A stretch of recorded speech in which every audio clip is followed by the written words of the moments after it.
हरे कृष्णा। आप सभी को आज हम सुनेंगे वैशाख मास की संकष्टी चतुर्थी व्रत कथा। वैशाख मास के कृष्ण पक्ष की चतुर्थी तिथि को विकट संकष्टी चतुर्थी तिथि का व्रत रखा जाता है।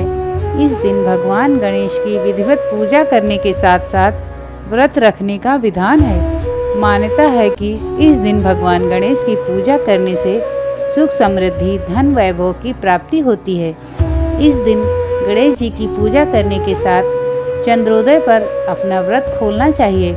इसके साथ ही इस दिन व्रत कथा का पाठ करना चाहिए। इससे शुभ फलों की प्राप्ति होती है। संकष्टी चतुर्थी की व्रत कथा। एक समय की बात है, एक राज्य में धर्मकेतु नाम के एक विद्वान ब्राह्मण रहते थे। उनकी 2 पत्नियां थीं, सुशीला और चंचला। सुशीला अत्यंत धार्मिक और आस्थावान थी, जबकि चंचला का धर्म कर्म में कोई विशेष विश्वास नहीं था। व्रत और उपवास करने के कारण सुशीला का शरीर कमजोर हो गया था, जबकि चंचला स्वस्थ और सुदृढ़ थी। समय बीतने पर सुशीला को एक पुत्री हुई और चंचला को पुत्र की प्राप्ति हुई।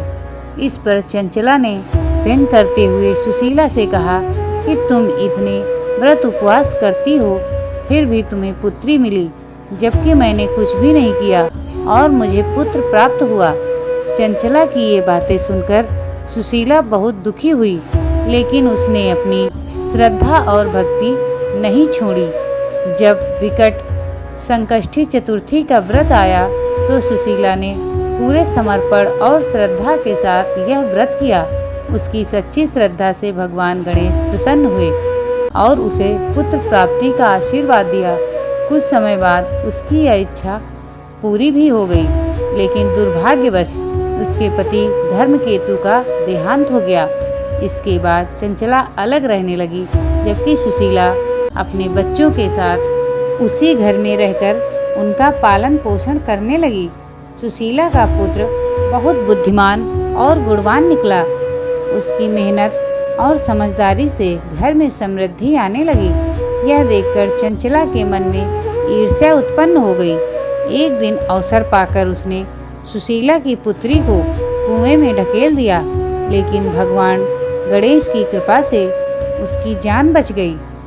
जब चंचला ने यह देखा कि स्वयं भगवान गणेश सुशीला और उसके परिवार की रक्षा कर रहे हैं, तो उसे अपने किए पर गहरा पछतावा हुआ।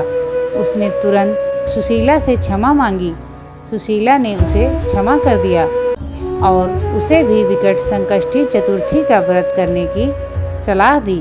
चंचला ने श्रद्धा से यह व्रत किया, जिससे उसके जीवन में भी सुख समृद्धि आने लगी और भगवान गणेश की कृपा भी उस पर बरसने लगी। तो बोलिए भगवान गणेश की जय। अगर आपको ये कहानी अच्छी लगे तो वीडियो को लाइक और चैनल को सब्सक्राइब कीजिए। धन्यवाद।